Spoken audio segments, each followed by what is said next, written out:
Back when the sect was on the verge of being completely wiped out, a woman went through some serious struggles just to find the founding patriarch, who had been in seclusion for 100,000 years. When the patriarch heard that the organization he built with his own hands was nearly destroyed by some third-rate group, he was furious. He tossed a little lamb at the woman and ordered the creature to help her clear out all the enemies. Who would have guessed that? This ordinary-looking little lamb was actually a king realm beast. It managed to defeat half the enemy forces with just a single sneeze. But here's the kicker. This beast was actually the weakest one among thousands under the patriarch's command. It turns out the patriarch originally came to this fantasy world with a special system. With its guidance, he quickly established his own dynasty and spread his influence across the entire continent. With the system's help, his power level kept skyrocketing, and he soon became the strongest person around. Wanting to get even stronger, he decided to move to a higher-level continent to start a new branch. But right before he left, his system panel crashed. The patriarch got stuck in his current world and lost the chance to break through his cultivation level again. He figured that since he couldn't level up, there must be people out there stronger than him, which made him feel incredibly insecure. He was terrified that if he wasn't the absolute best, he couldn't just relax and be lazy. So, he spent every day worrying that powerful enemies from other lands would come to finish him off. Even though the system reminded him countless times that he was basically invincible, he still decided to go into hiding in the most dangerous and remote place possible, the realm of high risk. He stayed there for 100,000 years. Fast forward to the present, with the sect's survival on the line,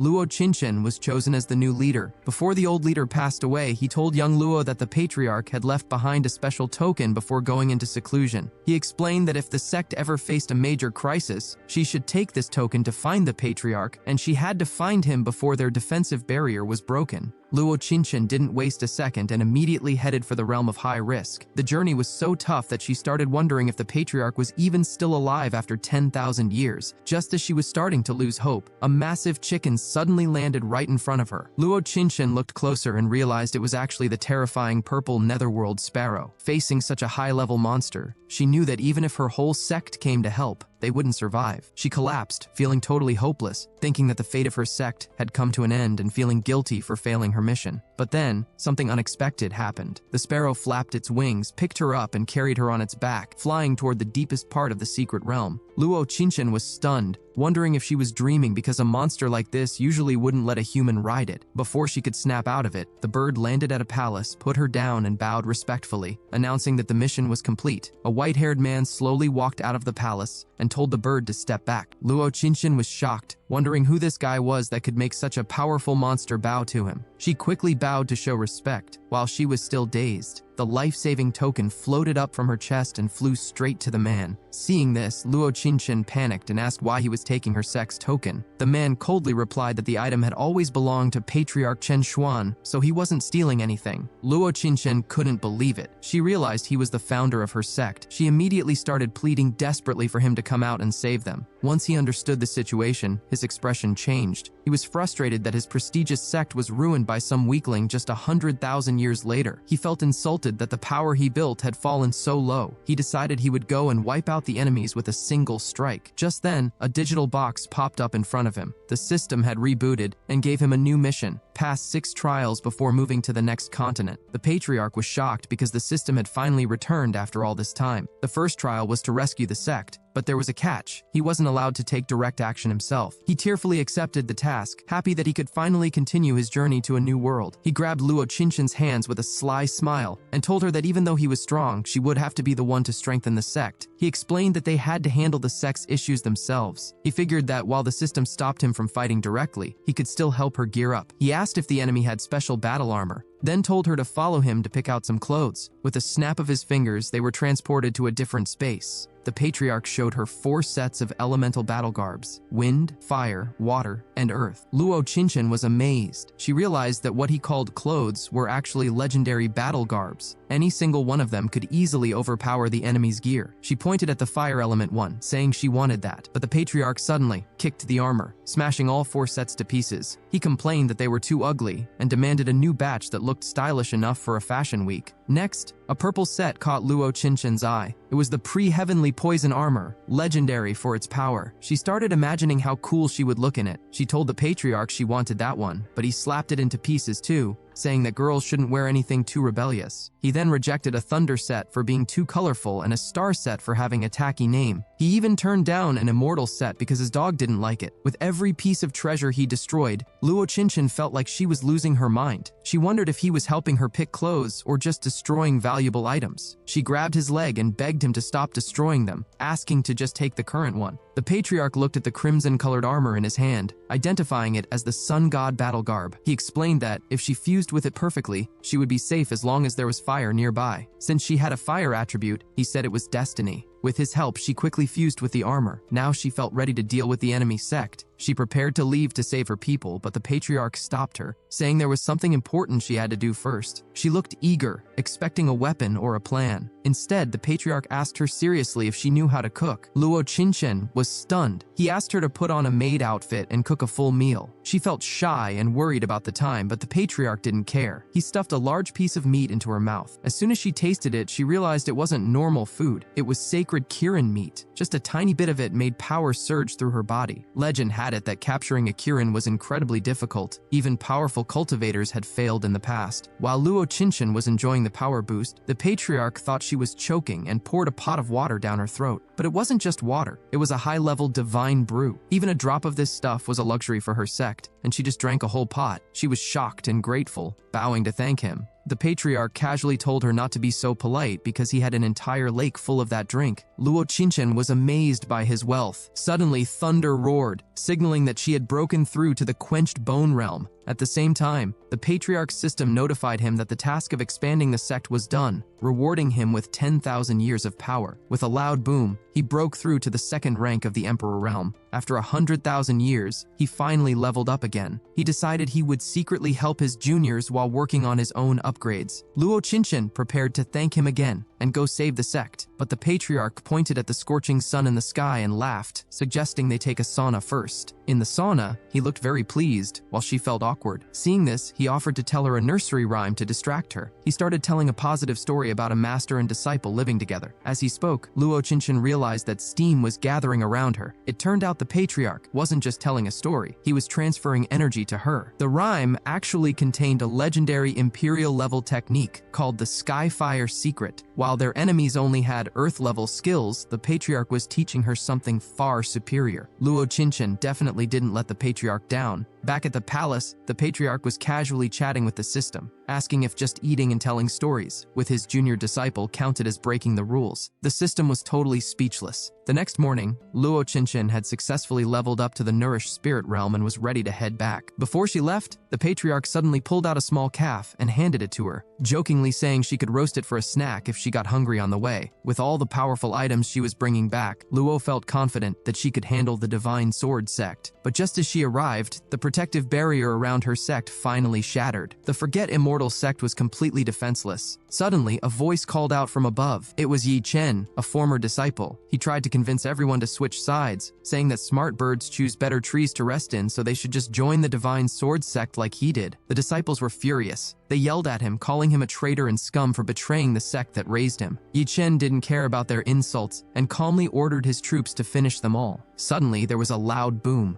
Elder Lu, despite being heavily injured, stepped up. He shouted that if Yi Chen wanted to harm the sect, he'd have to step over his body first. Elder Lu burned his remaining life force for one final strike, determined to take the traitor down with him. But just as he was about to land the hit, the Divine Sword sect's top student, the Sword Maniac, stepped in and blocked it. This guy was strong enough to rival the elders and was the enemy's heavy hitter. Elder Lu realized it was over. He was already hurt, and against someone this strong, he didn't stand a chance. He was quickly kicked to the ground. Elder Lu felt total despair. The old master was gone, and now he was the last line of defense. If he couldn't hold on until Luo returned, the sect was finished. Just as Yi Chen was about to deliver the final blow to Elder Lu to prove his loyalty to his new masters, a blinding light flashed from the distance. A loud bang followed, and Yi Chen was sent flying into a huge pillar, looking completely knocked out. A voice rang out, mocking the Divine Sword sect for daring to bully their former masters. Luo Qinshan landed gracefully, with the angry little calf standing right beside her. Elder Lu was shocked and asked if she had brought the patriarch back. Luo smiled and explained that the patriarch refused to leave his seclusion and said they had to handle things themselves. The Sword Maniac stepped forward, looking impressed. He said that surviving the realm of high risk was a big deal, as he had almost lost his life there once. He bragged about a sword technique he learned there and challenged Luo, asking if she could handle his strongest attack. Elder Lu panicked and told Luo to run because the guy was way above her level. He was an 8th rank nourished spirit expert, but Luo just smiled and said she'd handle it. Flames started gathering in her hand. The sword maniac got angry at her confidence and unleashed his dragon sword attack. Luo simply laughed and used her raging fire move. A phoenix made of flames crushed his attack instantly, and the explosion burnt the sword maniac's clothes right off, leaving him standing there in his underwear. Everyone was stunned. Luo mocked him for showing off, but suddenly, a powerful voice demanded to know who defeated his disciple. It was Tang Zong, a high-level elder from the enemy sect. Elder Lu recognized him as the one who finished off their old master and screamed for Luo to run. Luo was furious and accused Tang Zong of ending her master's life. Tang Zong laughed and prepared to fight. Luo blasted him with fire, but Tang Zong wasn't bothered. He suddenly revealed a long spear and struck Luo in the chest with a burst of energy. He bragged that his spear was made of invincible rock and was the same weapon that pierced her master's armor. Luo tried to get up and attack again, but Tang Zong blocked her flames and countered with the spear. Just when it looked like Luo was done for, a hoof fell from the sky. The little calf blocked the invincible spear with its horns, shattering the weapon into pieces. Tang Zong was confused and yelled at the bull to get lost. The calf decided to drop the act. It announced it was actually a king realm demon and transformed into a massive towering beast. Tang Zong was terrified. He fell to his knees begging the daddy demon not to eat him, but he was faking it. He secretly poured all his life force into a hidden dagger, planning a sneak attack while the beast was distracted. He thought his full power strike would work, but the bull simply sneezed. The lightning from that sneeze instantly turned Tang Zong into a crispy statue. The bull looked around and was annoyed that the lightning had charred all the nearby snacks. Back in the secret realm, the patriarch was thinking about how smart he was to send the bull, knowing its defense was unbreakable against these weaklings. Luo collapsed, realizing her pet was actually a super warrior. The enemy disciples scattered in fear. Elder Lu fell to the ground, barely holding on. The bull told Luo to give the old man some of the special wine.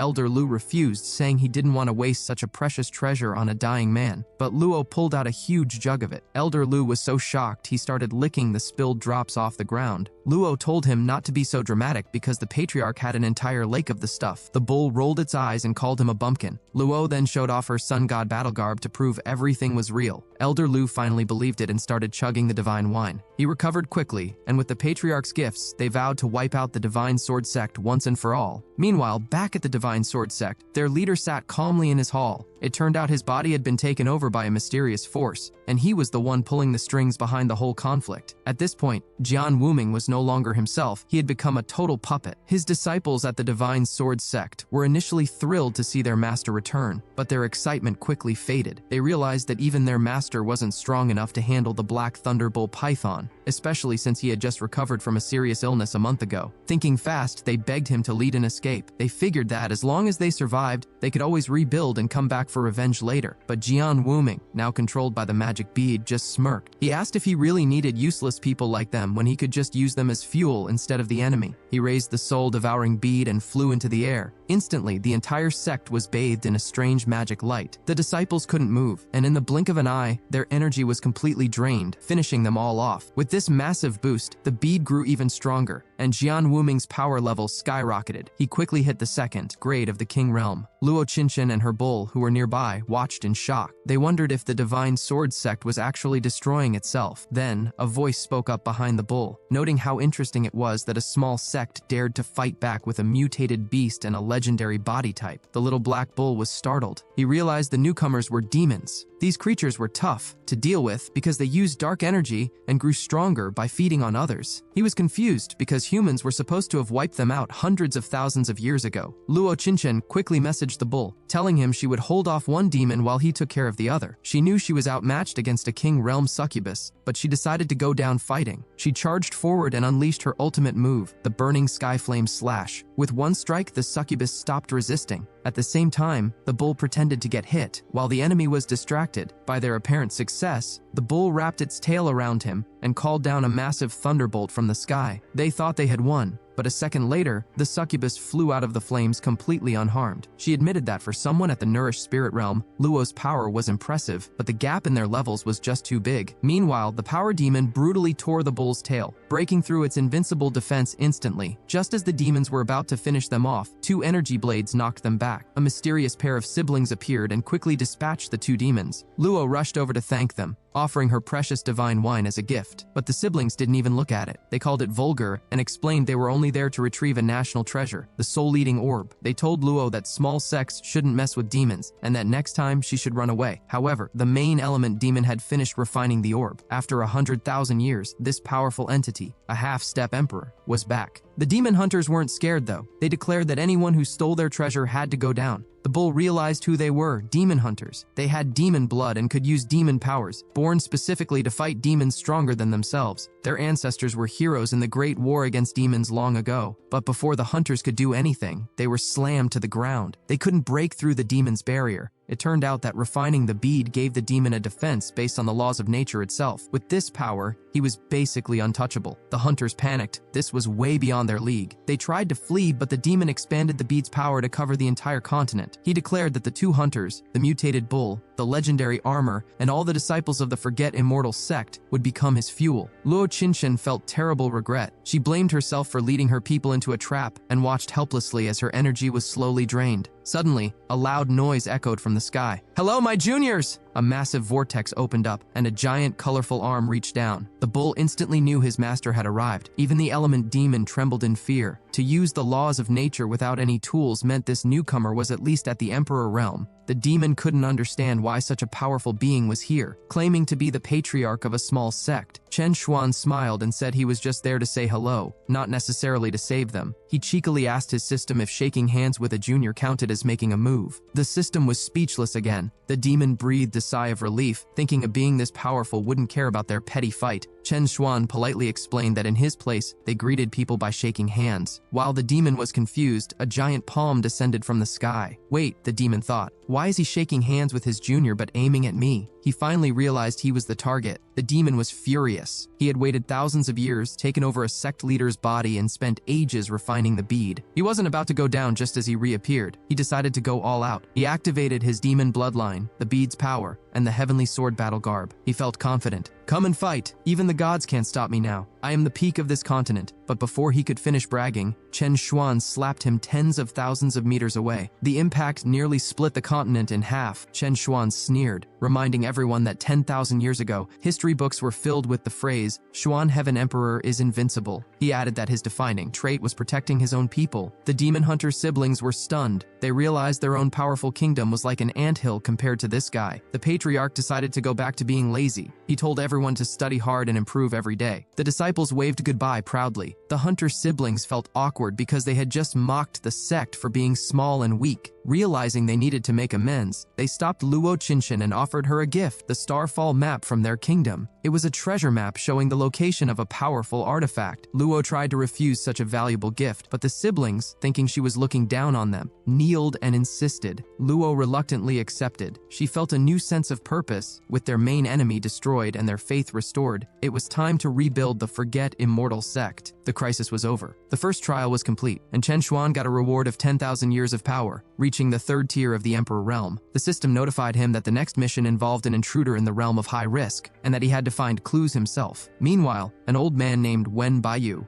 visited the realm of high risk. He was a king realm expert who thought he was invincible, and the local beasts usually respected him. Nearing the end of his life, he was looking for a good place to be buried. He had no idea who really owned the place. Suddenly, a loud noise rang out, and Chen Xuan appeared in a blaze of glory. Seeing this, the arrogant king realm expert couldn't help but fall to his knees. Chen Xuan looked at the intruder and asked, "How dare you trespass into my realm of high risk? Do you want to leave on your own, or should I help you out?" Unexpectedly, Wen Baiyu straightened his back and tried to act tough, claiming he was the world-famous Jade-Face Venerable, and that Chen might have some misunderstanding about his status. But literally a second later, he realized Chen Xuan's true power level and dropped to his knees. Chen Xuan remembered the system saying his next task was related to this guy, so he decided to fish for clues. He asked Wen if he knew of any declining sects or descendants of the Chen family. Wen admitted that 10 years ago, he mentored 2 kids from the Chen family on the east side of the continent. He explained that one was a girl with amazing talent who improved fast, but the other was a total lost cause, even though he had a rare thunderlight body. Wen then made a pretty rude comment, saying that in his thousands of years of experience, the females in the Chen family were geniuses, but the males were mostly trash. Hearing this, Chen Xuan looked a bit awkward and quietly said, "Well, my surname is Chen." He was about to smack Wen with a giant energy fist for the insult, but changed his mind and pulled a pear out of his palm instead. instead. He told Wen, "Since you taught my descendants, here's a pear for your trouble." Wen felt humiliated accepting fruit like a beggar, but he didn't dare refuse. However, as soon as he took a bite, his face turned red. He realized this wasn't just a pear, it was the legendary golden snake-coiled fruit. Just one of these could extend a person's life by 1,000 years. He had been searching for this holy medicine for ages and never found it. He felt embarrassed about gnawing on it so desperately, but he couldn't stop. Chen Xuan pointed to a basket of radishes nearby and casually mentioned that he had a lot of useless stuff like that lying around, and it would just rot if no one ate it. Wen's eyes went wide. He immediately hugged Chen Xuan's leg, forgetting all about his dignity. He begged to be Chen's underling, saying he'd support him for life. Chen Xuan was speechless. If the system didn't stop him from taking action himself, he wouldn't have bothered with this old guy. But since he needed someone to run errands, he accepted. Meanwhile, on the other side of the continent, Chen's descendant, Chen Daorong, was confused and struggling. As the head of the declining Chen family, he held the token the patriarch left behind and prayed for help. 100 years ago, the family was great, but now they were struggling. At the academy, Daorang was constantly bullied. While others got high-quality resources, he was given the worst food because the academy distributed supplies based on merit. Even though he had the rare thunder body, his internal channels were narrow, so he couldn't absorb energy well. Everyone saw him as a failure. That day, Daorang only received a few rotten fruits. His sister, who was ranked first in the academy, tried to give him her own high-quality chicken leg, but people mocked him for living off his sister. Yeyumo, the second-ranked student, laughed at him, calling him a waste and telling him to return the food. Ye told Daorang he should just submit to the academy like his family did, instead of struggling. Daorang's sister was about to draw her sword to defend him, but Daorang stopped her. He tried to reason with them, saying they should resolve things like gentlemen. The crowd just burst into laughter, telling him the Chen family's glory days were long gone. When Yumo insulted his family, Daorang finally snapped. He shoved a smelly pear right into Yi's mouth. Even though the fruit had spiritual power, it smelled terrible. While Yi was busy gagging, Daorang grabbed the supplies and ran away, planning to give them to his sister to help her training.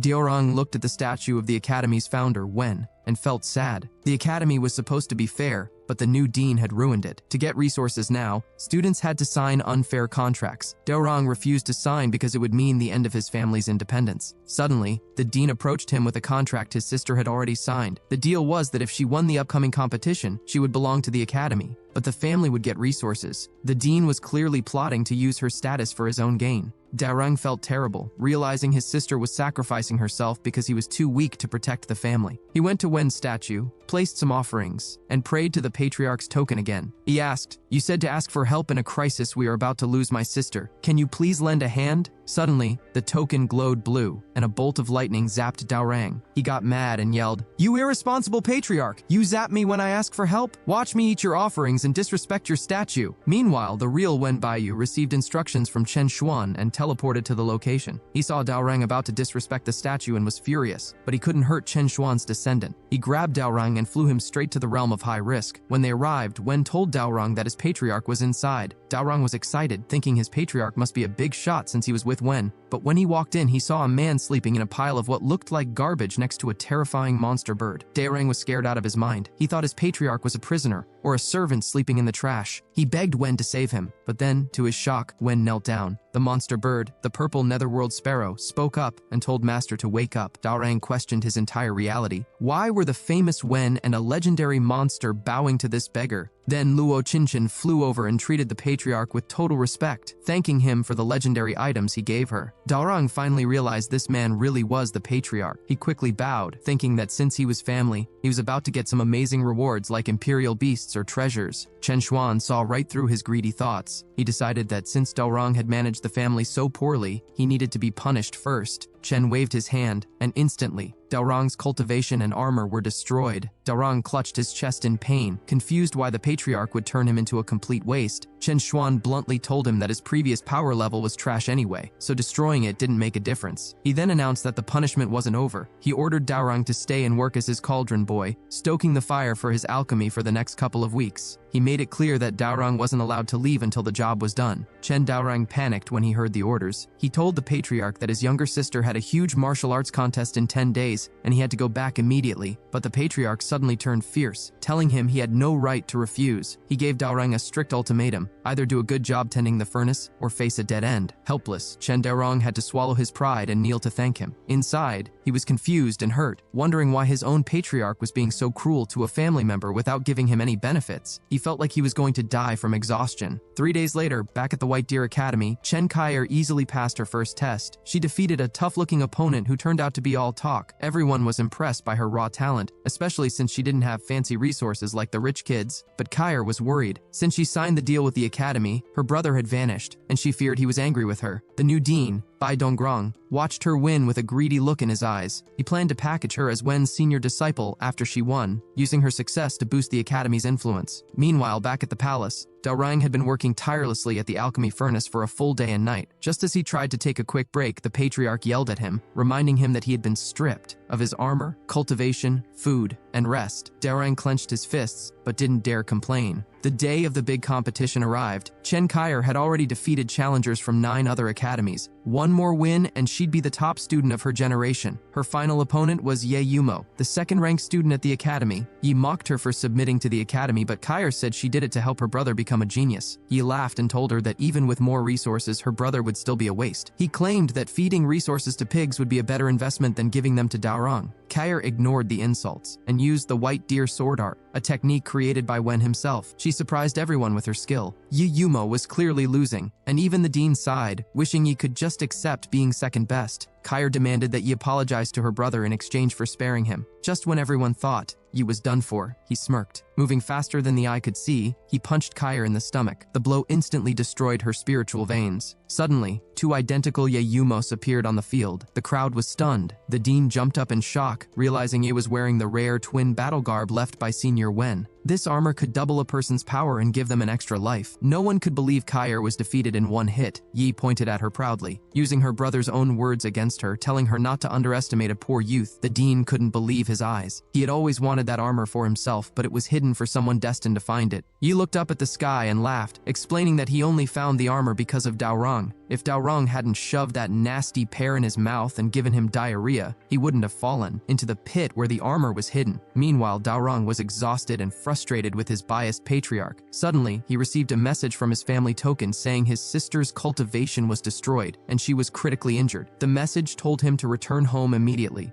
Back at the arena, Ye Yumo used his overwhelming advantage to lift Kaier with one hand. He told her he was actually looking for her brother, but since Daorang was missing, she should kneel and apologize for him. Kaier spat at him and refused. Ye slapped her across the face and threatened to keep hitting her until she kneeled. He launched a brutal attack. The male students in the crowd ground their teeth in anger, wondering why he had no compassion. Kaier, the academy's star, couldn't fight back anymore. It was clearly a personal grudge being settled in public. Shockingly, the dean didn't stop it. Instead, he told Yi to continue, promising to take responsibility even if he finished her off. The dean had a new plan. Since Yi was stronger and obedient, he would make Yi the new face of the academy instead of Kaier. Yi, no longer held back, decided to do something worse than just defeating her. He kicked Kaier, breaking her legs and shattering her energy core. The academy's pride was now completely broken. At that moment, Daorang sensed his sister was in danger. He angrily demanded that the patriarch let him go save her, but the patriarch was busy relaxing, imagining himself on a beach, and ignored him.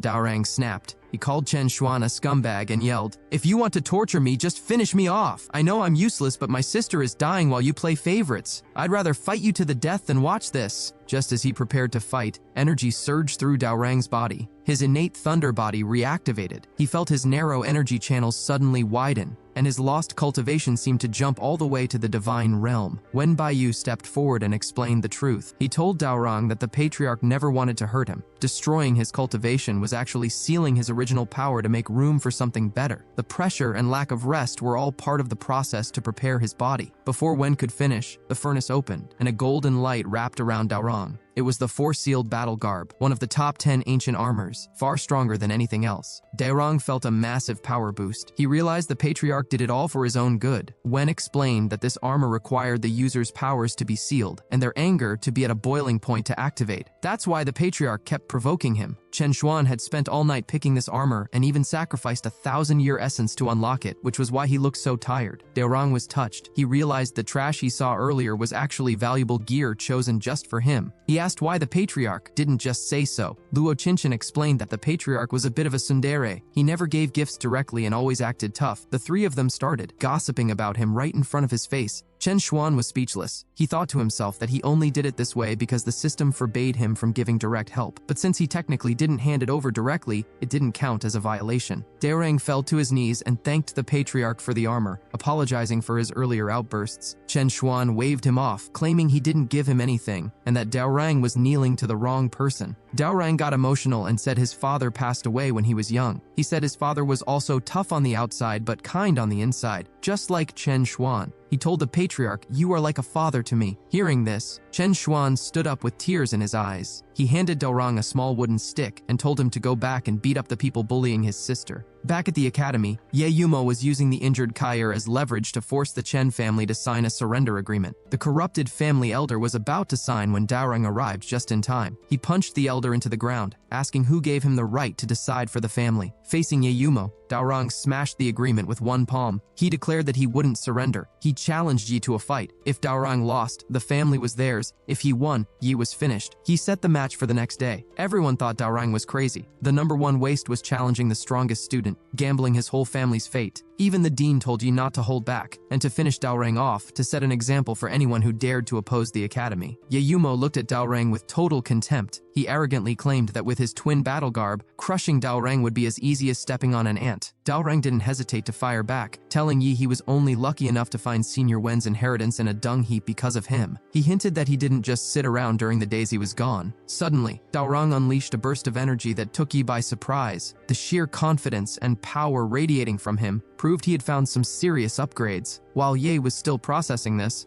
Daorang punched him hard. Yi instinctively activated his protective energy shield, expecting to block it easily. But to everyone's shock, Daorang was bounced back by the impact and fell heavily to the ground. Yi was confused. One second Daorang was fierce, the next he was on the floor. The dean burst into laughter, mocking Daorang for acting tough only to be defeated in one move, just like his sister. The students shook their heads, convinced that trash would always be trash. Even Yahello stepped forward to mock him, calling him pretentious. Daorang calmly stood up and explained that it was his first time using his new battle garb in combat, and he had forgotten to release its seal. He revealed that the more he sealed his power, the stronger the armor became when unsealed. Before Yi could make another joke, Daorang suddenly attacked, knocking Yi down with a single palm strike. Everyone was stunned. When did this guy get so strong? Daorang closed his eyes arrogantly, saying he barely used any effort to reach Yi's limit. But when he opened his eyes, Yi had vanished. Yi had used the twin battle garb's special ability to dodge the fatal blow. Yi decided to stop playing games. He activated the 4 forbidden techniques, summoning 4 massive spiritual images that shocked the crowd. These were secret techniques passed down by Senior Wen. Even the talented Chen Kaier had only learned 1, but Yi had mastered all 4. The dean exclaimed that with Yi's talent, the academy's future was bright. Yi attacked cautiously this time, but Daorang remained calm. He smirked and asked, "You thought that was my full power?" He then unsealed his speed, moving so fast he was invisible. He kicked Yi in the stomach and followed up with a palm strike that sent him flying. Instantly, all 4 spiritual images shattered, and Ye's twin battle garb broke into pieces. The dean was so shocked he felt like he was going bald again. Daorang boasted that Wen's armor was nothing compared to his. He bragged that Wen was just his patriarch's little brother. Yi couldn't believe it and accused Daorang of using dark magic. Daorang replied that he would leave no room for doubt. He unleashed his full power, divine realm energy, thunderlight body, and the 4-seal battle garb, completely crushing Yi. Daorang sneered, "What twin battle garb? I have the 4-seal battle garb, which is 2 levels higher." The dean coughed up blood in disbelief. He realized Daorang possessed one of the legendary 10 great battle garbs and had reached the divine realm. Yahello,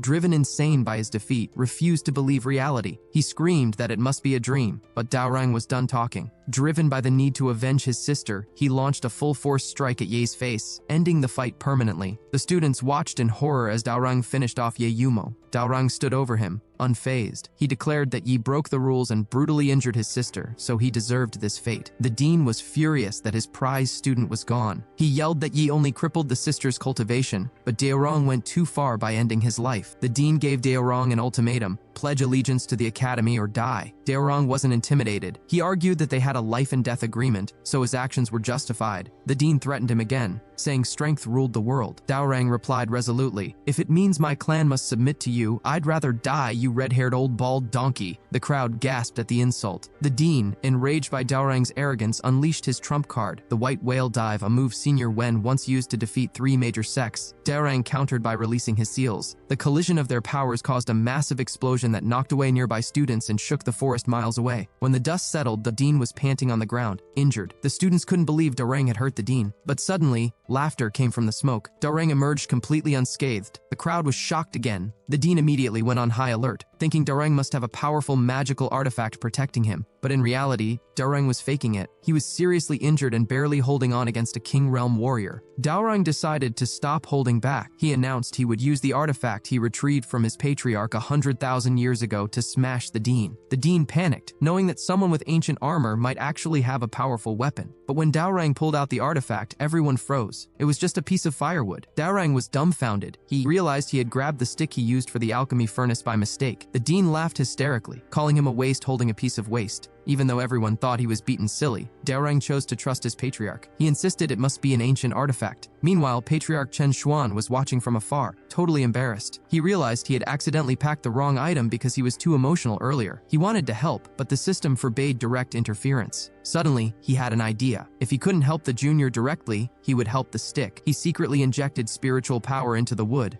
Suddenly, the broken stick repaired itself and started spinning rapidly. It pierced through the dean's giant whale spirit avatar and smashed into his arm, shattering his armor and breaking his bones instantly. The students were terrified, wondering what kind of terrifying weapon this was. The dean was shocked, wondering if this was the legendary stick intention. The stick flew back to Dronzer's hand. Dronzer shouted excitedly, "I knew Patriarch wouldn't deceive me! This is a divine weapon!" But then, the dean's eyes turned strange, and his hair started growing wildly. He shouted, "Even if you have stick intentions, so what? I've discovered whip intention from meditating on hair growth for years, and whips naturally defeat sticks." The students were stunned as the dean's bald head exploded with wild hair. He screamed, "Come on, loser! You should feel honored to have pushed me this far." Chen Dronzer gripped the wooden stick tightly. He told the dean that even if a whip was supposed to be the counter to a stick, it didn't matter because he trusted the patriarch unconditionally. But a moment later, the dean's wild red hair wrapped around the stick, and Dronzer found himself completely overpowered. Just when things looked hopeless, the patriarch sent a mental message to Dronzer, telling him to combine his stick intention with the four-sealed battle garb. Suddenly, the wooden stick in Dronzer's hand started growing rapidly until it looked like a massive pillar. With one fierce strike, the dean's giant spirit whale was instantly shattered. The dean couldn't understand how a simple stick could transform like that, and the weapon kept growing until it smashed a distant statue. Watching from afar, Chen Xuan was super satisfied, remarking that his disciples were truly gifted. The system was confused and asked what kind of technique that was. Chen Xuan admitted he had just passed on some staff skills he learned from a book about the Monkey King. Back at the arena, the dean had run out of energy and collapsed. Dronzer watched the staff shrink back down,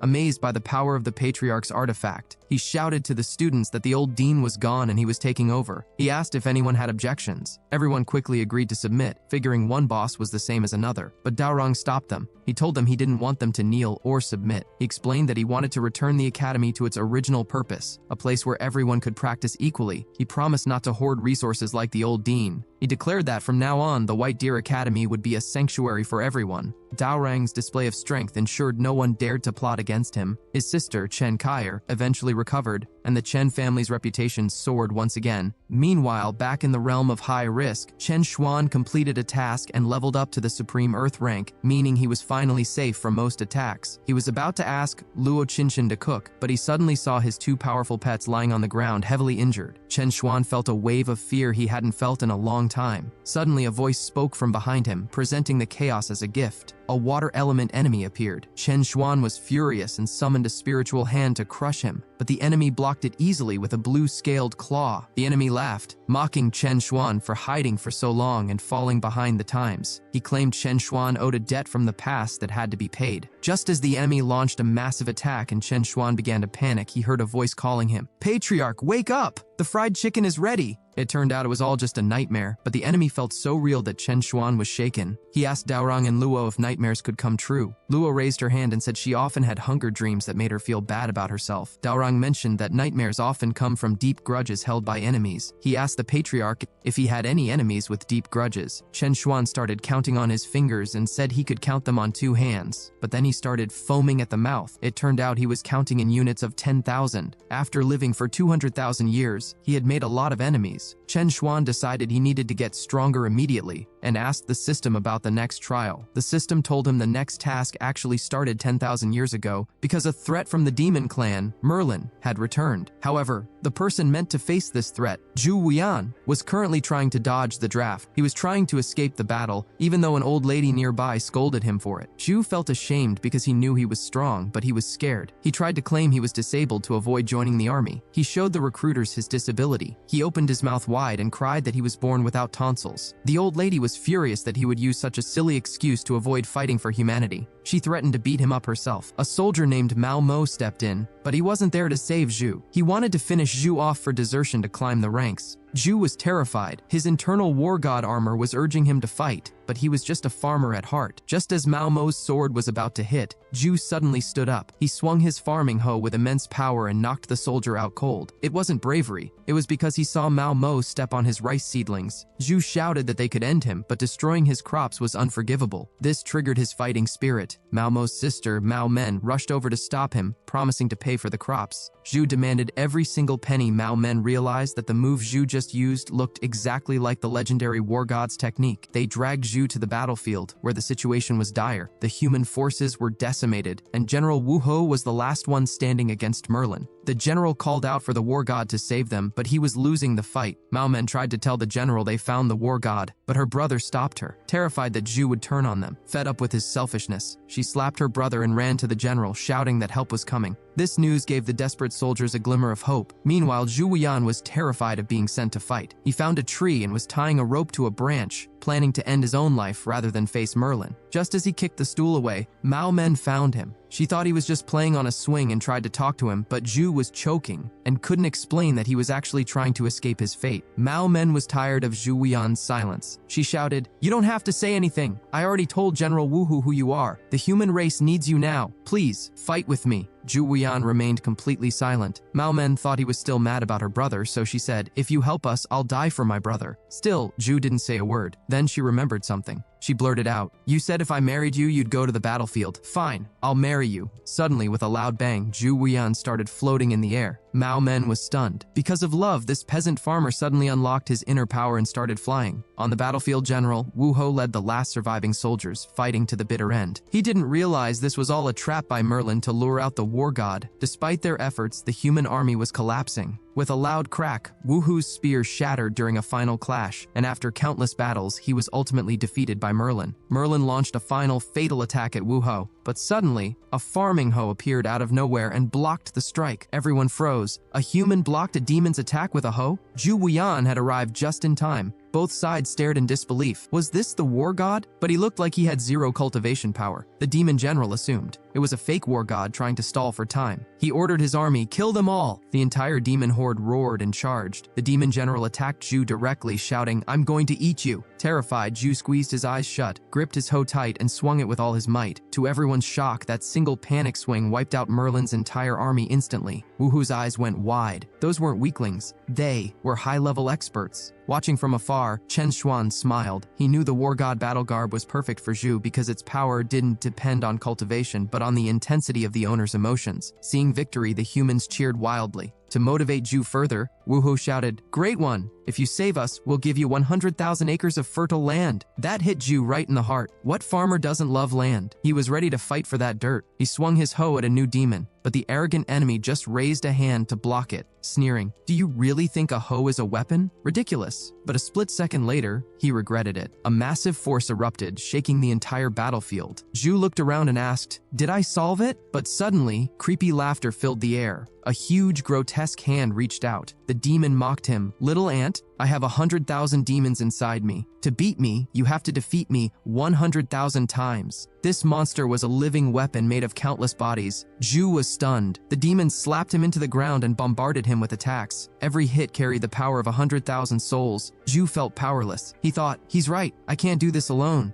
The Demon King got bored and decided to finish him. A deep, abyssal mouth opened on the monster's body, ready to swallow Zhu whole. The human soldiers wept in despair, but suddenly a loud shout rang out. Zhu swung his hoe again and instantly wiped out the 100,000 demons. He yelled, "I can't possibly farm 100,000 acres alone." It turned out he wasn't scared of the demons. He was stressed about the workload of the reward. He added, "I also want a cow." The soldiers were confused. A god asking for a cow? Wu Ho quickly promised him 1,000 cows. The Demon King was speechless, but furious. He decided to act himself. A lump of flesh on his chest bulged and turned into a ferocious eye. The same demon eye that broke the war god's seal 1,000 years ago. Energy gathered in the eye and fired a beam that pierced straight through Zhu Wuyan. The system warned Chen Xuan, host descendant gone. Mission failed. Trial 3 ended. Chen Xuan just calmly watched, unbothered. He knew the secret: as long as the fighting spirit remains, the war god cannot fall. Suddenly, Zhu Wuyan resurrected at full health. With one swing of his hoe, he dug a massive hole in the Demon King's chest. The audience gasped. Zhu sighed. "After this fight, I'm going home to farm." But suddenly, hands grabbed his neck. It was the Demon King. He wasn't gone. To Zhu's shock, the Demon King also summoned a war god battle garb and even ripped Zhu's armor off. It turned out the Demon King had found a piece of the war god's remains 100,000 years ago and used it to survive. His goal all along was to steal the rest of the armor from Zhu. He fused the pieces and broke through to the Emperor realm, restoring his youth. "All humans must perish," he screamed. A meteor-sized demon eye appeared in the sky, firing a world-destroying beam. Humanity fell into despair, but suddenly, the attack bounced back, hitting the Demon King and making him cough up blood. "Who blocked my attack?" he roared. A voice laughed. "Hee hee, since you're from 100,000 years ago, you should remember my name. I am the Dark Emperor, Chen Xuan." The Demon King was once a human baby, abandoned because he couldn't cultivate. He was hunted by Merlin and left to die by his own mother. In his darkest moment, the war god saved him but also told him to fight or die. That harsh lesson twisted him into a demon king who hated humanity. He believed the war god abandoned him too, forcing him to unleash his dark power. Chen Xuan listened to the backstory and looked surprised. He said, "That's not what happened. I was there." He explained the real story. 100,000 years ago, Chen Xuan wanted to eat hot pot but didn't have any base ingredients. So, he borrowed some spirit grass from a spirit tribe. They chased him for 3 days. To escape, he used a massive move to create a no-fly zone, but he accidentally knocked a piece of his war god armor loose. That piece fell and was picked up by the baby who became the Demon King. Basically, the Demon King's entire tragic origin story was caused by Chen Xuan wanting a snack. But of course, who would believe something so ridiculous? The Demon King insisted that the war god told him he would perish if he didn't fight. Hearing this, Chen Xuan felt incredibly awkward. He couldn't believe the divine guidance Ling Tong was talking about was actually just him rambling about food. The truth was, back when he opened the abyss, Chen Xuan realized he had the hot pot base but forgot the dipping sauce. He had muttered to himself that he had to dip the meat in bean paste, or he would feel super unlucky. There was never any deep wisdom about fighting or destiny. It was just a guy craving the right condiments. When Ling Tong realized his 100,000-year faith and hatred were built on a misunderstanding about hot pot, he snapped. He summoned all his energy, fully transforming into the war god battle garb, and decided to crush Chen Xuan for ruining his worldview. The crowd watched in horror as the true war god form raised a fist the size of a mountain. The power was strong enough to split the ground. He shouted that it was time to end this. But Chen Xuan looked annoyed, wondering why no one ever believed him when he told the truth. In the blink of an eye, Chen Xuan vanished and reappeared right in front of Ling Tong. He slapped him hard across the face. At the same time, a giant spiritual hand struck Ling Tong, scattering his physical form instantly. Ling Tong was stunned. He realized only one person could defeat the immortal war god armor so easily, the legendary Zhuantian emperor from the history books. Realizing he was outmatched, Ling Tong panicked. He knew if he didn't run, he was finished. He shot towards the war god abyss, trying to escape. Zhu Wuyan was astonished, seeing the terrifying Demon King running away in fear. He finally realized that the beggar really was the patriarch. He dropped to his knees and begged Chen Xuan to finish Ling Tong off, warning that the demon would return for revenge if he escaped. Chen Xuan scoffed, asking if they finally believed him now. He claimed he didn't care about saving them, and was just there to look at the ditch he dug years ago.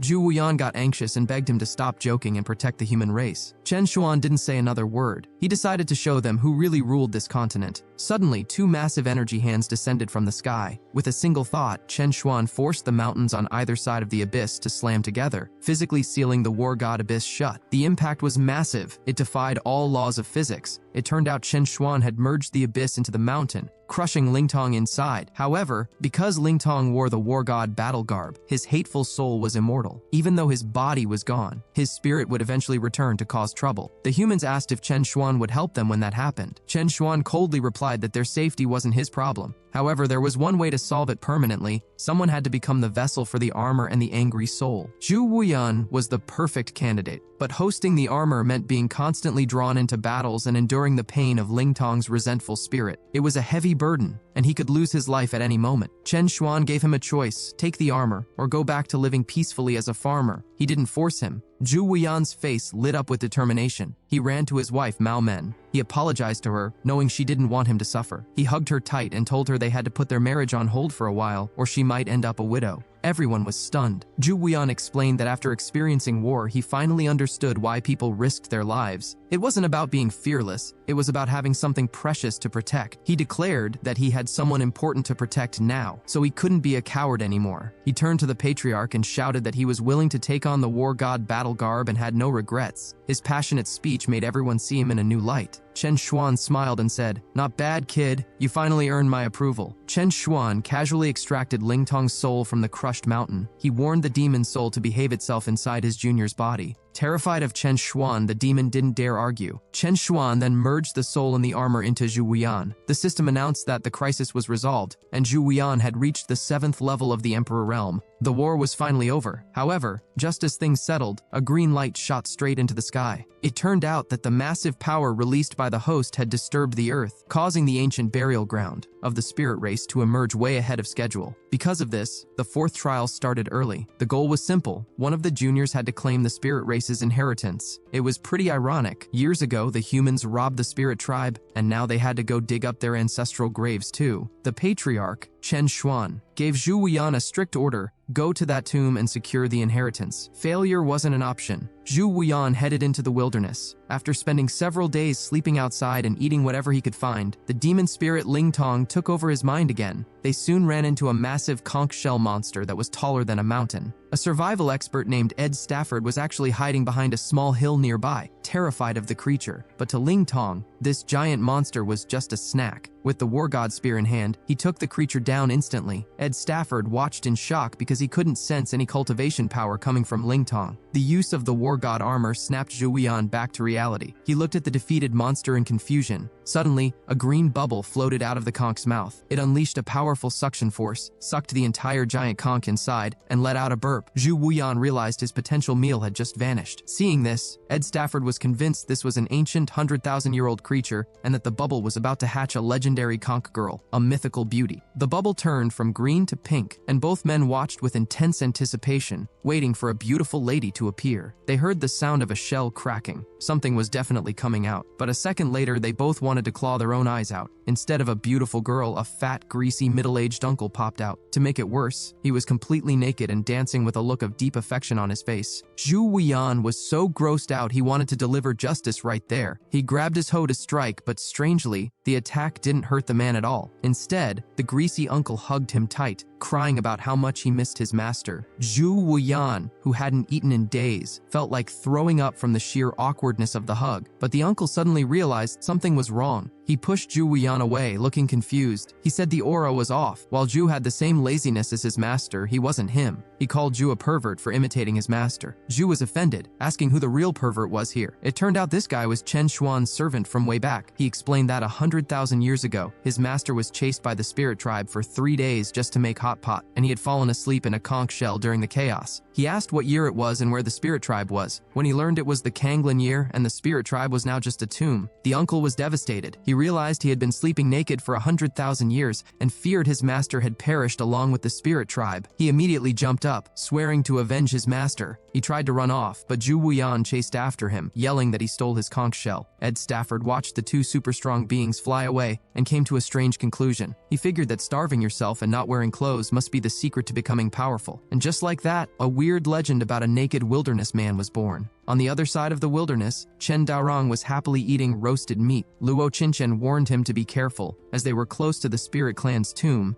and the smell of food could attract trouble. Daorong brushed it off, complaining that Luo was already at the divine realm, so they had nothing to fear. He joked about who would dare steal their barbecue in the middle of nowhere. It turned out Chen Xuan had sent them to raid the tomb too. He had given Luo the barbecue to help her level up, which made Daorong jealous. He had begged the patriarch for a treasure, or even just a hair to remember him by. Chen Xuan eventually gave him a single hair, which was actually meant to be a weapon, but Daorong just kept it for sentimental reasons. Suddenly, a voice yelled out, begging a little brother to stop chasing him because he smelled food. Daorong was confused about where the voice was coming from. Suddenly, the ground beneath him burst open. The naked uncle's head slammed right into Daorong's butt. The pain was excruciating. Zhu Wuyan arrived a second later, following the scent. The two starving men saw the meat, grabbed it without saying a word, and started eating. Daorong clutched his injured backside, screaming at the robbers for stealing his food. Zhu and the uncle looked a bit embarrassed, but they didn't stop eating. Zhu waved his war god spear to scare them off, but Daorong managed to dodge the strike, only getting a small scratch. The intense fighting spirit from the clash shocked both of them.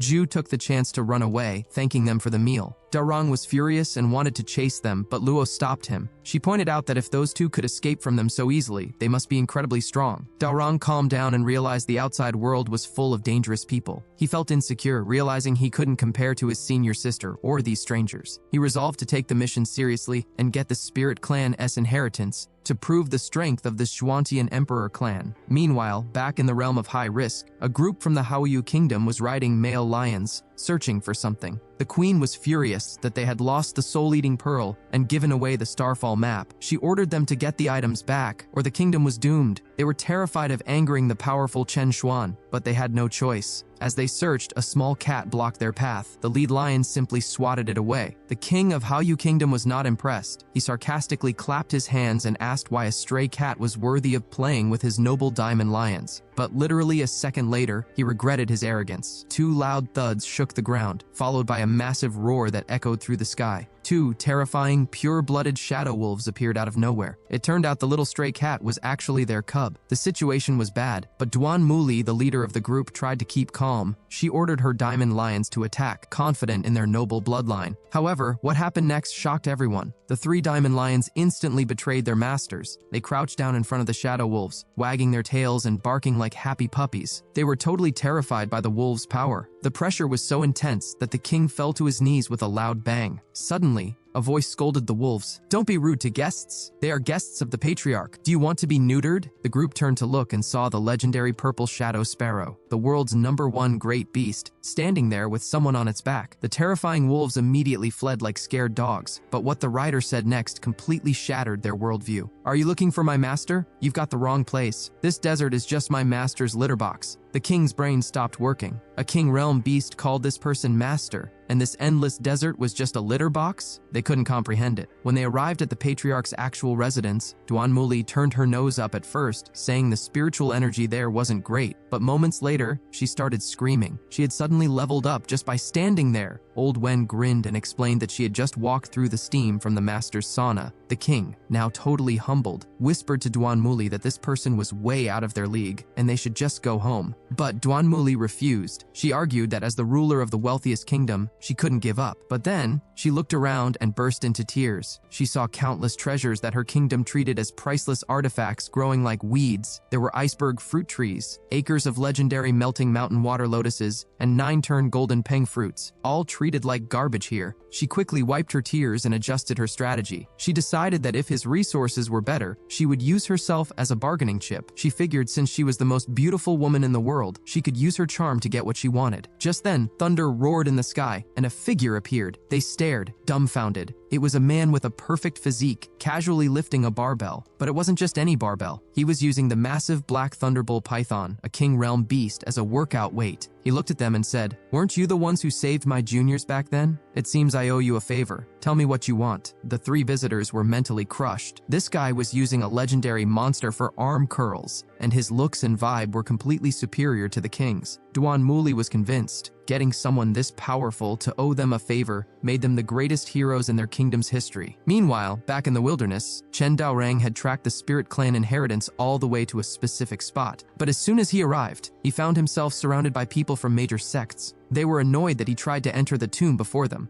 Darong thought his starfall map would give him an advantage, but the place was already packed. A man flew out of the crowd and arrogantly demanded to know who these insignificant people were. He ordered them to state their names so he could rank them, adding that they should have their elders kneel and thank him. Darong wasn't having it. He retorted, asking who they were to demand anything. The arrogant man was furious, but couldn't attack directly because of his status as an elder. So, he called on the strongest newcomer of his sect, Hanma Yujiru, an 8-year-old prodigy with a terrifying demon-back physique. Hanma Yujiru stepped forward, ready to teach these old-timers a lesson. Suddenly, Daorong noticed 2 people on the ground. It was Zhu Wuyan and the naked uncle who stole his barbecue earlier. He told his senior sister he was going to get revenge. Luo Qinshan warned him not to be rash since they didn't know how strong the duo was. This completely ignored Hanma Yujiru, which made the young prodigy furious. He screamed, "You scoundrels! Ignoring me? I'll slaughter you all with my dragon-slaying sword!" He pulled out a legendary spiritual weapon, supposedly famous even at Starbucks. The sect elders smirked, proud to show off their wealth by giving a rookie such a top-tier weapon. They cheered for Yujiru to kill the garbage. Zhu Wuyan, who had just woken up, saw Daorong and panicked. He whispered to his companion, "Oh my god, did the guy we owe money to show up? What a petty person. Can't we just eat a few legs of his?" Daorang pulled a huge stick from his pocket, yelling, "What do you mean only a few legs?" The crowd burst into laughter seeing Daorang's weapon, a broken wooden stick. Yujiru raised his sword high, mocking Daorang for using trash. He swung his sword to finish him, but suddenly the dragon-slaying sword shattered instantly. Both Yujiru and his sword were hammered away. The crowd went silent. They looked up and saw a massive stick covering the sky. It slammed down with a deafening boom. It turned out Daorang had just enlarged a tree branch and accidentally hit Yujiru while aiming for Zhu Wuyan. Daorang realized the stick's power was way beyond any top-quality artifact. Compared to this, the dragon-slaying sword was garbage. Daorang felt proud, but then everyone was shocked again. Zhu Wuyan flew out of the dust completely unharmed. He yelled, "We just ate a few legs! Was there a need for this huge commotion? Looks like I have to return the favor!" Zhu Wuyan unleashed his God of War Overlord spear move, but everyone stared in confusion. He was holding a farming hoe. The crowd thought the #1 sect had gone crazy. What kind of weapon was a hoe? Meanwhile, Hanma Yujiru, the strongest creature on the surface, stood up in the distance. He boasted that his ghost-back steel bone body made him tough enough to tank the damage. But just as he finished bragging, Zhu Wuyan's attack hit him. Waves of energy washed over Yujiru, sending him flying again in a spiral. He held the shattered handle of his legendary sword, silently begging his master to take him home. Above them, 4 legendary battle avatars appeared in the sky. It became clear to everyone that the humble hoe and the wooden stick were actually weapons that surpassed the highest quality gear they had ever seen. Meanwhile, Luo Qinshan was furious that the thief dared to fight back. In a fit of rage, she transformed into her great Sun Yang god body. She chanted, "Live like a flame, die like a fire, burn the heavens," and unleashed a massive flame slash. A phoenix cry echoed through the sky, terrifying everyone around. Zhu Wuyan looked at the overwhelming flames with disdain, thinking he could just dodge it. But suddenly, his eyes went blank. Ling Tong, the demon soul inside him, unexpectedly took over and froze his body in place, sneering that his mortal body would burn if touched by the divine flame. Zhu was trapped. Just as the flames were about to hit, a figure stepped forward. It was the greasy, naked uncle from before. He opened his arms and stood in front of Zhu, shouting, "Little brother, don't panic. I feel we have a destiny. Let Uncle Qingpeng block this for you." A scream echoed through the tomb as the uncle took the hit and fell from the sky. Zhu Wuyan regained control of his body and screamed, "Fatty, what are you doing?"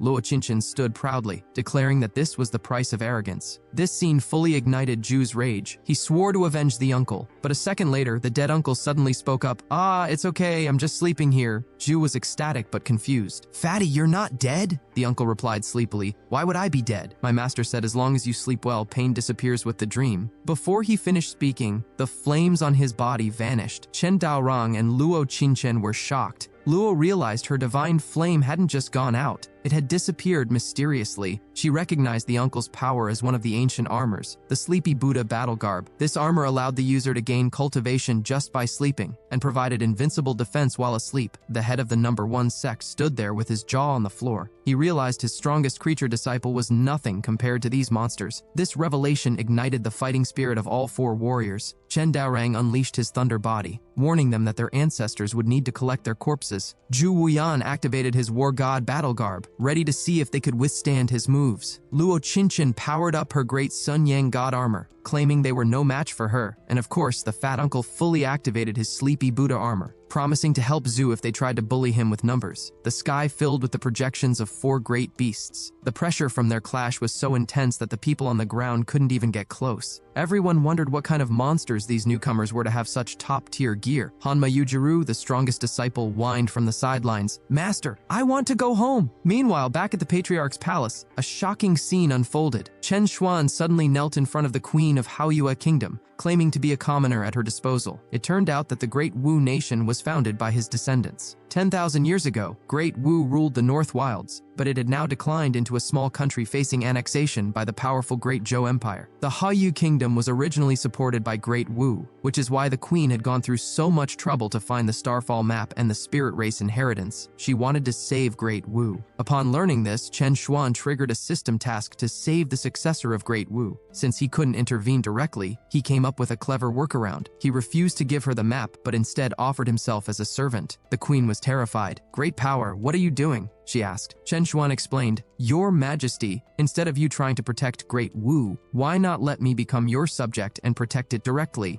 I created Great Wu 100,000 years ago, so I'm just protecting my own descendants." The queen was stunned but relieved. She realized Chen Xuan might be the legendary founding patriarch of Great Wu. She agreed to take him there. At the Great Wu dynasty, the situation was dire. The king of Great Zhou was choking the little princess, Wan Qing, with one hand. He demanded she surrender the power of the dragon vein. In this world, ordinary people usually had no chance against powerful cultivators. Their only defense was the Empire, which wielded the power of the dragon vein, a force that could crush even strong cultivators. However, only the Emperor could control this power, and using it cost their life force. The king of Great Zhou had mastered cultivation and wanted to combine it with the dragon vein power to become immortal. He had already lived for 1,000 years and reached the king realm. He threatened to massacre all of Great Wu if the princess refused. The ministers begged her not to give in, warning that Great Zhou would control them forever. The king of Great Zhou didn't wait. He gathered energy to finish them all. At that critical moment, Princess Wan Qing made her choice. She sacrificed her own life force to activate the dragon vein. A white divine dragon appeared in the sky, blocking the king's attack. The king laughed, mocking her. "Do you think a young dragon can defeat me?" But before he could finish his sentence, the princess unleashed the full power of the dragon, killing him instantly. However, the victory came at a terrible cost. The princess collapsed, her life force completely exhausted, on the verge of death. The ministers watched the scene with deep sadness, thinking the threat was over. But suddenly, they looked behind them in horror. "Ha ha ha, who said I was gone?" The enemy laughed maniacally. He declared himself the Dragon Slayer, personally appointed by the Great Zhou Empire. He bragged that he had collected dozens of dragon vein powers, making him nearly impossible to finish off. The ministers couldn't believe their eyes. How could anyone survive a direct hit from a dragon vein? But they didn't have time to be shocked because the enemy was already attacking again. He delivered a brutal punch to the princess, and his body started to expand with energy as he kicked her while she was down. He taunted, "Do you know the benefits of a long lifespan?" The ministers watched helplessly, screaming for him to stop. The princess's life force was already drained, and another hit would be fatal. In her final moments, the princess looked at her enemy helplessly. He shouted,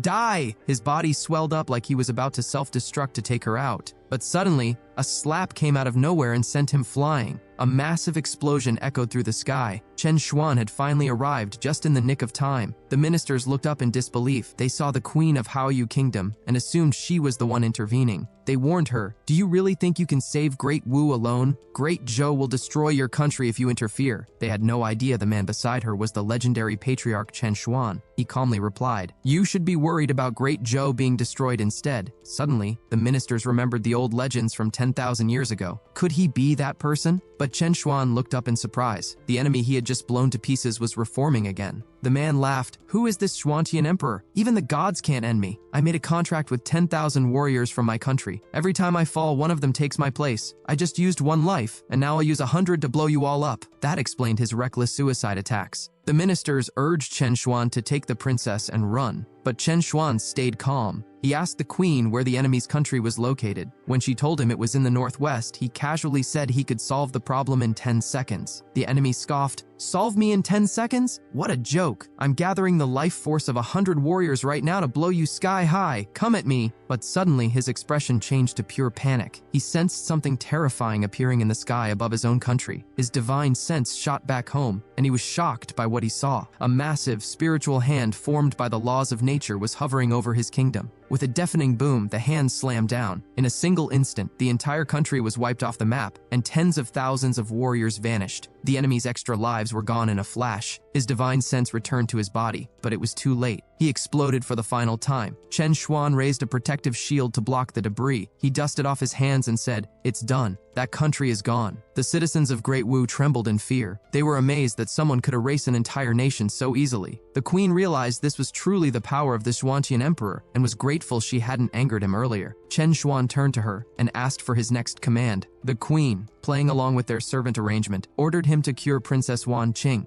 The system was raging in Chen Xuan's head. "I give up. How do you always find a loophole? You just wiped out a country." Chen Xuan smiled and thought, "I didn't do anything directly. I was just following Her Majesty's orders." He poured out a lake's worth of Jade Spring Divine Brew and placed the injured princess, who had transformed into a dragon, into the healing liquid. But the queen warned him that even his divine wine wouldn't work. She explained that the poison dragon resentment in the princess was a curse created by the medical god for the great Zhou rulers 100,000 years ago. Once poisoned, using dragon vein power would rapidly drain the victim's life. The only cure was the divine silk holy heart needle, but the medical god took the only one to another continent ages ago. The queen cried in despair, but then she looked at Chen Xuan in shock. 9 glowing divine needles were floating around him. "How did you know there was only one needle left?" she asked. "Patriarch, you have the Holy Heart Needle, and you have 9 of them," Chen Xuan explained. "That so-called medical god was my student 100,000 years ago. Honestly, he was the worst student I ever taught. I had 10 needles, but he was so incompetent he only learned to use one. And to think he used it to harm people. Next time I see him, I'm going to kick him." Everyone was stunned. The legendary medical god was just a bad student of this man? Chen Xuan used the needles on Wan Qing, gently telling her, "Don't be afraid. I am your patriarch from 100,000 years ago, and I'm going to remove this poison for you." Meanwhile, back at the Spirit Clan's tomb, Zhu Wuyan and the others were still fighting over the barbecue incident. "Is it really necessary to keep fighting over a chicken leg?" someone yelled. "Which traitor's disciples are you?" "It must be the Tightwad sect," another shouted. "Scrounging and penny pinching, so disgusting." Chen Darong couldn't take the insults anymore. "How dare you insult my patriarch? Your master is the penny pincher. Your whole sect is cheap. Idiots." Zhu Wuyan fired back. The number 1 sect watched in confusion. The fight was so fast their eyes couldn't keep up. They yelled, "Stop it! If you keep fighting, the tomb won't open and we'll all fail." Suddenly a booming voice came from the tomb. "Silence! No more insolence! I am the guardian of the Spirit Clan's tomb. I announce that anyone who reaches the depths of the tomb will receive supreme fortune. The top of the vine is the entrance. Enter at your own risk. The Spirit Clan's tomb is officially open." The 4 fighters paused, confused, but the crowd below was overjoyed. "Ha ha ha! It's finally open! We survived!" One man rushed toward the entrance, eager to be first. Hanma Yujiru, desperate to redeem his past failure, stepped forward with his dragon-slaying sword. He burned all his cultivation energy, vowing to be the first one to enter. He sped past Chen Daorang, shouting that the crazy young man was about to be surpassed, but he had no idea he was making a huge mistake. The very next second, Hanma Yujiru was struck down. Chen Daorang and Luo Qinchen stared blankly as the guardian of the tomb stood proudly over the fallen warrior. The guardian scolded everyone, asking if they had forgotten the rules. Using spiritual energy in front of the Spirit Clan was strictly forbidden. He called Yujiru a fool for not listening, lamenting that their number 1 warrior was eliminated right at the start. The onlookers were confused. The vine looked alive and dangerous. So how were they supposed to climb it without energy? The guardian explained that the only way to pass this trial was to rely purely on physical strength. There was a catch, though. The vine secreted toxins that affected younger people more severely. That's why most groups brought only their elderly members. The older generation started climbing, promising to carry on Yujiru's will. Suddenly, there was a loud crash. Something flew past them at high speed. It was the naked fat uncle. The crowd was stunned. Why was he flying? And why did he have such a goofy expression? They yelled that flying was cheating and young people had no martial ethics. But then they noticed something strange. The vine wasn't attacking him. Was it asleep? They looked closer and realized the vine was attacking him relentlessly, but he was completely unharmed. In fact, he was snoring. The guy was enduring the attacks and climbing while fast asleep. The sleeping Buddha armor was truly amazing. This infuriated the other climbers. Combining sleeping with passing a deadly trial was just absurd. Zhu Wuyan used his war god power, and the fat guy used his absolute defense, but Daorang and Luo Qinchen didn't have those abilities. They could only watch helplessly as the others took the lead. Suddenly, a dazzling light blinded Daorang. He looked over and saw his senior sister's chest glowing. Luo Qinchen fumbled around and pulled out a scroll. It was the map given by the Haoyou kingdom. Daorang silently gave her a thumbs up, impressed that she truly treated him like family. Just as they were marveling at the map, a vine dropped down in front of them with a swish. The guardian put on a fake smile and invited the guests to come in. He explained that with the falling star map, they could bypass the first trial and become very important person candidates. This made them extremely happy, but a middle-aged man struggling to climb nearby started crying tears of humiliation. He complained that having very important person treatment in a trial was totally unfair. Amidst the envious stares, Luo and Daorang sat on the guest chairs formed by the vines. Daorang was thrilled, thinking he had already won, but his joy turned to tears instantly. The guardian teleported behind him and smacked him, sending him flying. "Damn, what are you doing, old man? I'm a VIP!" Daorang yelled. The guardian ignored him and flew off with Luo Qinchen toward the entrance. He explained that the map only allowed one person inside. Daorang cursed, asking why he didn't mention that earlier. The unlucky middle-aged man finally felt better, laughing that someone was having a worse time than him. With no other choice, Daorang had to climb the hard way, but as soon as he touched the vine, it hurt terribly. The poison was brutal for young people. The guardian announced that the teleportation gate would close in 100 breaths. Daorang despaired, thinking he was going to embarrass the patriarch. Suddenly, a massive surge of spiritual energy erupted from the ground. The guardian was furious. He had just explained the rules, and someone dared to release such dense energy? It was the ultimate disrespect. Without waiting, countless vines surged toward Daorang to crush him. It turned out this was a trap set by the unlucky middle-aged man to eliminate his competition. He wanted revenge for Yujiro. Daorang felt his heart sink, thinking it was the end. But then, a single hair floated out from Daorang's pocket. A voice filled with divine power echoed from it. "You insolent fool, how dare you attack my junior with this worthless grass?" In the next moment, the hair unleashed an unparalleled strike. It cut the massive vine clean in half. The shockwave swept across the entire scene, leaving everyone stunned. The vine collapsed with a thunderous crash. The climbers watched in disbelief. After all their effort, the trial just collapsed? The unlucky middle-aged man wanted to cry. Even the guardian stood there helplessly, realizing the entire energy of the tomb couldn't counter that single hair. He wondered if that man was involved. Daorang stared at the hair in his hand, feeling like he held the world. He realized a single hair from his patriarch was this powerful. He scoffed at sword and blade cultivators, declaring that from now on, he was a hair cultivator. He stuck the hair directly onto his face to look cool, calling himself the handsome boy who travels with hair. The others were disgusted by his showboating, but realized that since the vines were cut, they could fly up now. They cheered and rushed toward the entrance. Only the guardian remained calm, suspecting that the spirit clan had finally found the right person. Meanwhile, back at the Great Wu Kingdom, Chen Xuan had cured Princess Wan Qing of the poison dragon resentment, but he discovered another unprecedented power inside her that couldn't be removed. The king worried again, but Chen Xuan explained that this new power was life-threatening. He demanded to know where the Great Zhou Kingdom was, suspecting they were responsible. Without hesitating, Chen Xuan flashed directly to Great Zhou's territory. He unleashed a massive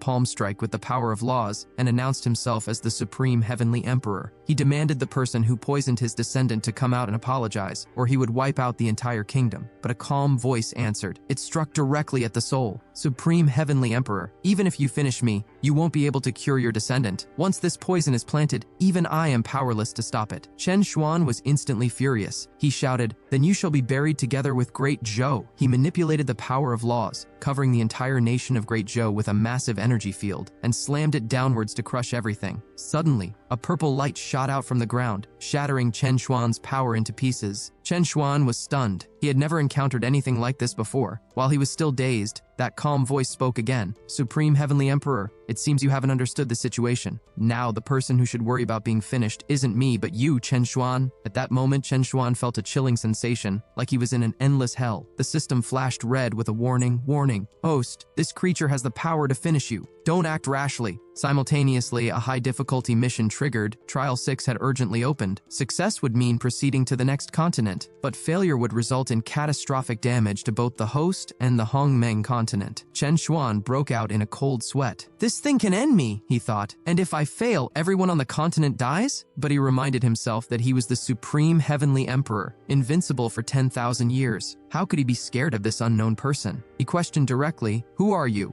Why harm a child? Do you want to destroy this continent?" The entity was surprised by Chen Xuan's quick deduction. "Who I am doesn't matter," the voice replied. What matters is that a new era of 10,000 years is beginning. Natural disasters will come, and I will break my seal to give you all a gift. Everyone will see my true form and fear my name. Supreme Heavenly Emperor, I have a feeling you might be the only one who can stop my plan, or maybe you'll just become the scapegoat for the entire continent. Unfortunately, I can't finish you now, but I will launch an attack on the continent soon. Can you stop me? While pondering this, Chen Xuan saw a system prompt explaining that these creatures had existed since the birth of the continent. Host, do not take it lightly, it warned. This confused Chen Xuan even more. He had been around for 200,000 years, yet there were things older than him, but he quickly regained his confidence. With the system recovered, who did he have to fear? Wait until the new era? Fine, Chen Xuan declared. I will defeat you then. I look forward to our battle. Although the confrontation ended, they still hadn't found the antidote for the poison. They had no choice but to return to Great Wu for now. Back in Great Wu, the tragedy of Princess Wang Qin became clear. She was only 4 years old when she had to shoulder the heavy responsibility of protecting the country. While other kids grew up loved and pampered, she could only confide in her pet, little Qing. Covered in injuries from daily training, she was never allowed to rest. All she got were scoldings because she was the last imperial bloodline. She had to master the dragon vein power to save her endangered country, but it wasn't enough. Her only playmate, little Qing, was taken away to toughen her up. Her training got stricter, and the cost of using the dragon vein power slowly broke her body down. 3 years later, little Qing passed away from worrying too much about Wang Qin. By age 6, Wang Qin had exhausted the dragon vein power and was infected with the Great Zhou's poisonous dragon grudge. Her lifespan was nearly gone. She stared blankly at her deceased pet. Before she passed, she wanted to bury little Qing properly, but the Prime Minister rejected her request cold-heartedly. Great Zhou is attacking the palace. The people are hoping for your salvation. Even if it means death, you must save Great Wu. You exist for the country, you must. Before he could finish his lecture, the Prime Minister was instantly blown away by an explosion. Once again, Wang Qin was left alone in her grief. Suddenly, a hand grabbed her. A voice scolded, "What are you still crying about? I told you to care about the country's survival, not be indecisive like a child. No matter how scared you are, no matter how much you want freedom, it's not allowed. You are the king. You must bear everything, including sacrificing your life." Suddenly, an attack struck the person scolding her, shattering him instantly. A new voice spoke gently, "Isn't what Wang Qin has done for the country enough?" It was Patriarch Chen Xuan. He extended his hand and gently caressed her cheek. "I'm sorry, Patriarch is late, don't worry. I'm here now. From now on, Wang Qin doesn't need to fight anymore. You've worked hard." Wang Qin stared blankly at him. Her lips trembled as she finally felt cared for. Her face turned red, and she rushed into his arms, crying loudly. After letting it all out, the Patriarch carried her to bed, where she fell into a peaceful sleep for the first time in years. Chen Xuan looked out the window, deep in thought. To cure her poison, he needed the younger generation to conquer the Spirit Clan's tomb. "I wonder how those little guys are doing," he mused. Meanwhile, inside the Spirit Clan's tomb, Luo Qinshan stood alone. She called out, "Chen Daorang, are you here?" Suddenly, the fat uncle burst through the entrance. "Ha ha ha ha!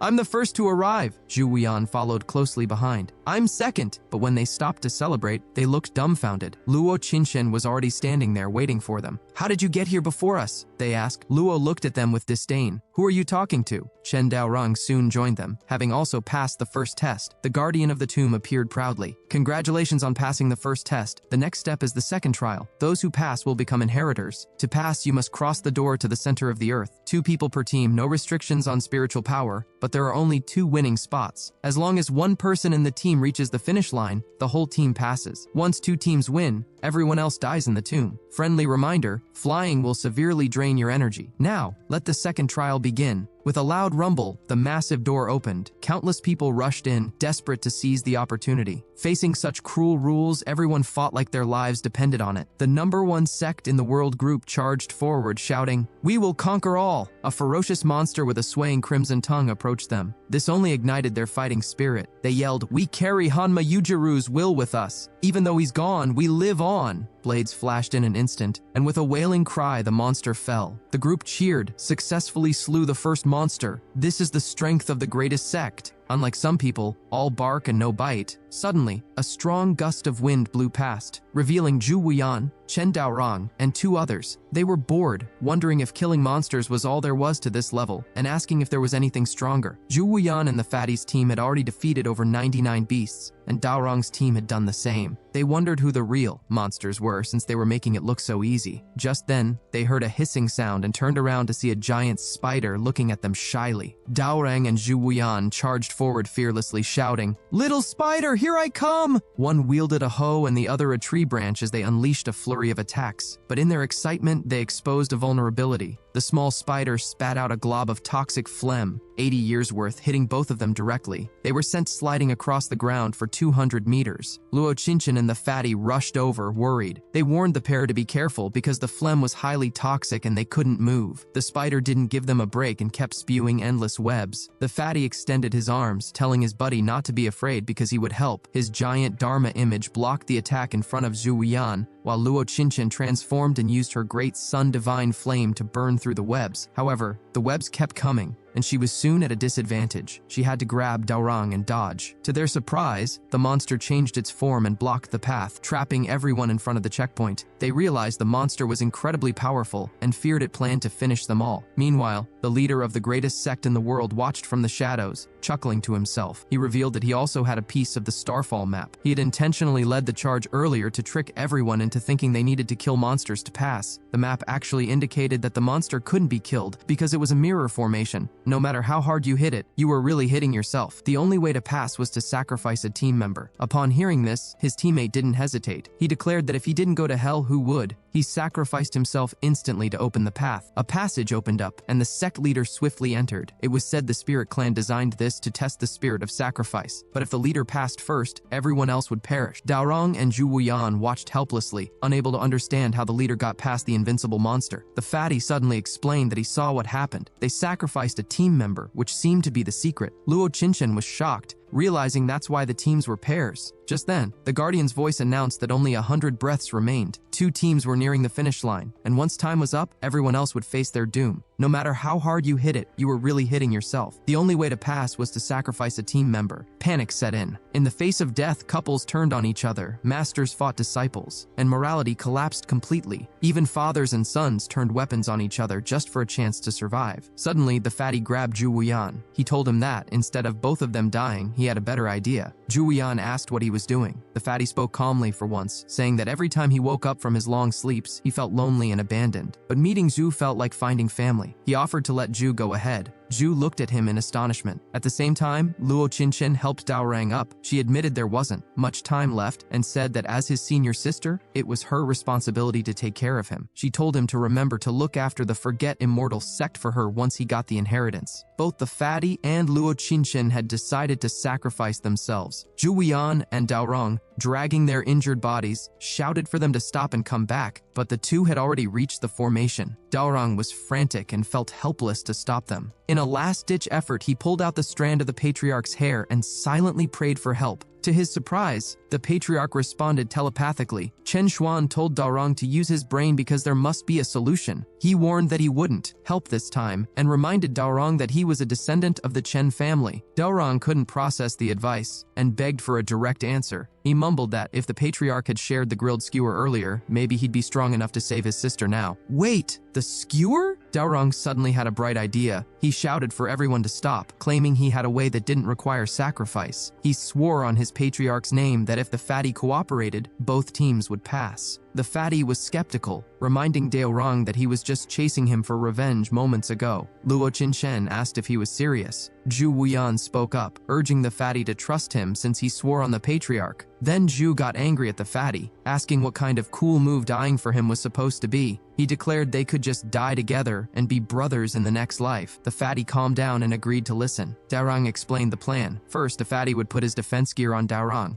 Then, Luo Qinshan would use her divine flame to ignite the fatty. Daorang would enlarge his stick, and it would carry him and the burning fatty toward the spiderweb. The divine flame should burn a hole through the web temporarily. Before the hole closed, Zhu Wuyan would grab the other end of the stick. Once Zhu passed through the web, Daorang would enlarge the stick again and fling Zhu toward the finish line. Since Daorang was injured, he could only throw him part of the way. So after landing, Zhu had to summon his war god armor, hold the stick tight, and wait for Daorang to shrink the stick from his end. This would pull Daorang and the others across the line. Since only one person from a team needed to reach the finish line, nobody would have to be sacrificed. Despite being enemies just moments before, Daorang trusted unconditionally that Zhu Wuyan would pull him to safety. Chen Daorang explained his plan. After fighting with you just now, I felt an inexplicable trust. If we make it out alive, I want to recognize you as my junior. There were only 20 seconds left before the trial ended. Zhu Wuyan used every ounce of strength to stabilize the stick with his war god battle garb. I almost consider you my little brother. Come at me. With a swoosh, Daorang was launched by the stick, flying toward the finish line. There were only 10 seconds left. The head of the top sect was also closing in, despite having nearly depleted his spiritual energy. No one expected them to catch up at the last moment. Dorang and Zhu Wuyan, with their armors fully activated, built up unstoppable momentum. Their plan relied on pure trust. They were like grilled meat on a skewer, bound together by the stick. They knew they could only pass this fiery test if they united and fought as one. The sect leader had exhausted all his power but refused to slack off. No spiritual power? Then we run for it, he yelled. But Daorang and Zhu were filled with determination. Even injured and coughing up blood, they burned their remaining energy to push forward. We can only trust each other, Daorang shouted. That's the only way to reach the finish line in time. To the sect leader's disbelief, Daorang and Zhu crossed the line in the very last second. How did they pull that off? He gasped. The guardian of the spirit tomb announced, "Time's up. The participants who cleared Trial 2 have been determined. The trial is over. Now I will transport the winners to the finish line." Chen Daorang, well done. The fat uncle hugged Zhu Wuyan tightly. You really did it. You guys are so cool. Since the trial was complete, the losers were instantly turned into nourishment for the tomb. The others perished on the spot. Only Daorang, Zhu, Luo Qinshan, and the fat uncle remained, determined to claim the final inheritance. They were ready to face any enemy together. But the guardians smiled and said, "You don't need to fight anymore. Regarding the inheritance you desire, our Spirit Clan's Seven Saints Society will give it to you directly." In the next moment, massive amounts of energy converged on the four of them, instantly healing their injuries and boosting their strength. Chen Xuan received a system prompt. Congratulations, Hosts Junior obtained the Spirit Clan's inheritance. Trial 4 complete. Rewarding Hosts cultivation. Chen Xuan instantly broke through to the 8th level of the Emperor realm and got a prize draw chance. However, Chen Xuan was worried. Did those little guys complete the mission that quickly? It feels too fast. Back at the tomb, the four continued to absorb the inheritance power. They called out, "Guardian, we have the inheritance, please let us out." But suddenly, the Spirit Clan's 7 saints intensified the transmission. An overwhelming violent force surged into them. Even the fat uncle's Arhat battle garb couldn't withstand it. "They want to end us by overloading us with energy," Darang shouted. The power gap was too great. Luo Qinshan collapsed, unable to hold on. The Guardian wore a sinister expression. "Hey, this group is quite good. They're about to become..." Suddenly, a voice boomed from the sky. "Hey, Spirit Clan old dog! Have you forgotten the first survival rule from 100,000 years ago?" The 7 saints paused. Huh? Who's speaking? The first rule? Was there such a thing? One of the saints answered, "I remember it goes like this. You can provoke Chen Xuan, but you can't provoke Chen Xuan's descendants." "Yes, that's it," another agreed. "The meaning is, if you provoke Chen Xuan, he might let it slide because he's lazy. But if you provoke his descendants, he transforms into the invincible supreme heavenly emperor and sends you to meet your ancestors." They burst into laughter. Ha ha ha, that brings back memories. Then they realized, wait, this rule applies to the supreme heavenly emperor's people. Could it be them? A second later, a hair floated out from Daorang's body, and Chen Xuan appeared in person. "Hehe, I already revealed my identity outside, yet you still didn't realize who they are?" The 7 saints were dumbfounded. Supreme Heavenly Emperor? The Guardian finally connected the dots. The power that destroyed the vines earlier came from him. So they really are his descendants? The saints immediately apologized in unison. "Sorry, Supreme Heavenly Emperor. We know you protect your own, but you don't know what we're doing. Please don't stop us." Chen Xuan looked indifferent. "Hehe, I'm not here to save them. I'm here to settle the score for the hot pot seasoning incident where you chased me for 3 days and nights 100,000 years ago." And with that, this video ends. Like and subscribe for the next part.